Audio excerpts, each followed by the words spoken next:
5 minuti e 15 potrebbero essere anche sufficienti per parlare di una grande carta dei vini. Beh, come dimensioni mi sembra che ci siamo. Adesso intanto abbiamo trovato un difetto che è quello che nello sfogliare la carta dei vini della Stua di Michil. Sì, e dell'Hotel La Perla, certo. E poi se serve abbiamo Michil nell'altra stanza, che poi è il supervisore. Ecco lui, sì. Ecco colui che vigila su tutto, su tutte le scelte. Che acquista anche i vini poi, in un certo senso. Sì, che autorizza l'acquisto esattamente. Ecco, bene. Abbiamo il nostro sommelier, autore quindi di questa carta di vini, perché le carte di vini diventano anche dei libri. Sì, certo, è sempre un libro però mai finito, è sempre un libro inedito. Quindi ogni anno ce n'è uno e si potrebbe mettere anche in vendita, ecco, quindi. Sì, esatto. Poi Wine Spectator dà dei premi, non so se anche voi avete ricevuto qualcosa. Sì, abbiamo sempre ricevuto qualcosina. Sanno di voi, bene. Quindi è una bella carta, effettivamente io vorrei parlarne appunto con qui presente sommelier, ovvero... Sono Paolo, sono in casa ormai da 8 anni. Paolo al secolo Baraldi, che è un cognome bolognese, emiliano. Di origine emiliana, Ecco. Ferrarese esattamente, ecco, perché c'è l'Angela Baraldi dell'entourage di Lucio Dalla. Bene, io partirei immediatamente col fatto che si parte con i vini al bicchiere. Sì, abbiamo una scelta di vini al bicchiere, siamo più o meno su una 25 referenze di possibilità tra bollicine bianchi e rossi e vini dolci. Da quest'anno abbiamo aperto la carta dei vini del Perla, che è una cosa veramente da sottolineare, anche una scelta di avere birra. Non è stato facile apportare questo cambiamento perché siamo comunque una famiglia ben radicata e a volte portare delle novità non sempre vengono viste come... Diciamo che è un albergo tendenzialmente classico e fanno bene, secondo me, però diciamo che nei vini sono particolarmente progressisti. Quindi hanno il Coravin.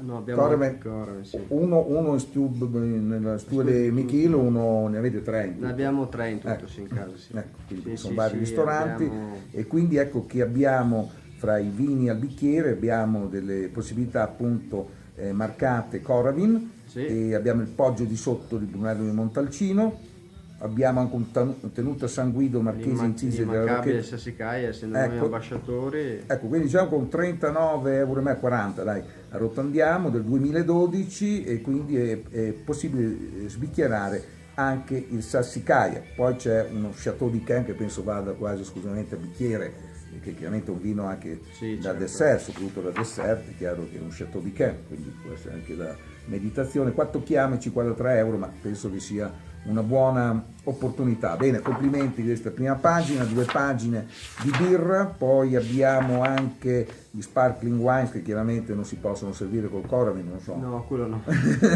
Quindi c'è un lancio del Coravin. Gli spumanti sono un po' tagliati fuori. In Italia c'è fra i vini spumanti anche l'Emilia Romagna, anche perché sei emiliano. Sì, di origine sì, abbiamo Cantina della Volta con un buon prodotto. Cose di moda, sì. Ottimo.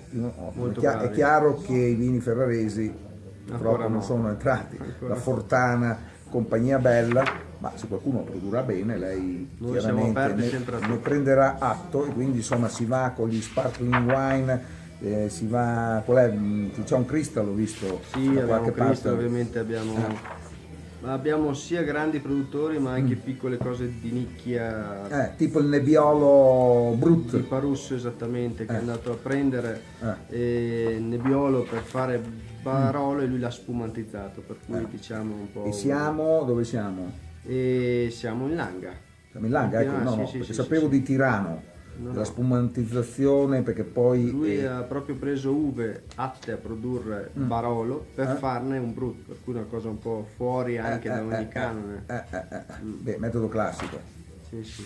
Bene, queste sono cose così che prendiamo in qua e là, ad esempio Glera, per non dire, perché poi la filosofia della carta è quella di parlare del vitigno, quindi di dire Glera e non Prosecco. Esatto, di dare importanza a quello che è il vitigno, di quello che è l'origine del vitigno, e soprattutto parlare anche di chi lo produce, perché crediamo che insomma chi lo produce sia l'attore principale.